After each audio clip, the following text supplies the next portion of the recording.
All right, so we already learned how to dilute the paint and how to mix colors.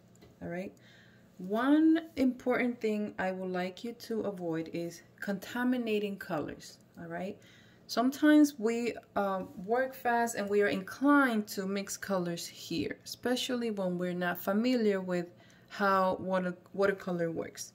So this happens kind of often. And I believe it's because students don't know that, this is the best place to mix colors. Or they're just working fast and they get carried away. So avoid mixing colors like this. This destroys the paint, and if you're sharing the paint with someone, you're going to make someone really upset because they don't know what to do and how to clean this paint. So I am going to activate that a little bit and just wipe it off, okay? And make that white again as best as I can. Okay, so I'm using clean water because I don't want to contaminate it even more. All right, so if you ever want to mix colors, please use that here. I'm going to bring some clean water. Okay, and I'm going to put two different puddles here. One for the red. Okay, clean water again. Oopsie, that was not clean enough. Okay, that's better. And one for the white. And I'm going to bring a little bit of white here, dilute it as best as I can. And now if I want to make a pink, I will start by mixing those two in the middle, okay? And I will create somewhat of a pink, okay?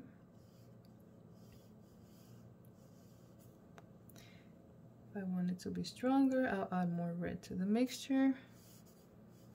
But notice I am not mixing them here on my paint, okay? So avoid contaminating the paint. Another thing I would like you to pay attention to when you start painting is sticky colors. Sticky colors tend to look very, very shiny, okay? See the light shining on that blue? The purple doesn't shine so much, but that one was applied very heavy as well. Okay, here's another example. This red shines a little bit. It's very, very sticky and it was applied very heavy. Okay, so always dilute your colors here, okay? And if you want something to look strong, okay, let's say, I think this is the same red. Yes. Apply it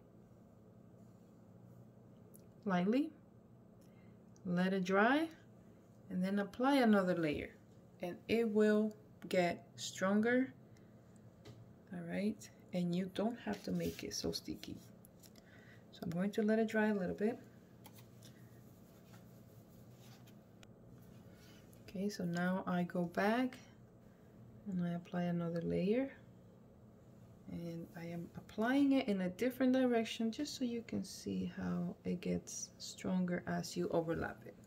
Okay.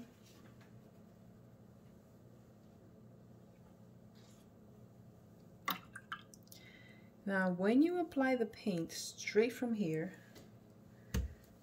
okay, your brush does not move as gently as it does here, okay? Water helps the paint move. So when you do this, okay, notice the brush is kind of fighting with the paint, okay? And you need a lot of paint from here. So you're going to feel like something's quite not working, okay? You see that? It's not smooth. That means you don't have enough water. If you did, okay, this is the same red. It's very strong. Notice how smoothly that paint moves, okay? And it's still very strong. okay, but it is diluted. All right, so when you have something sticky like this, it sticks to other people's paper. So you could ruin your work and you could ruin somebody else's work, okay? And your paint does not look neat anyways. So always apply your paint straight from here, add water to it. You always have one of these clean water containers, so you can grab paint from here or you can add water here. All right?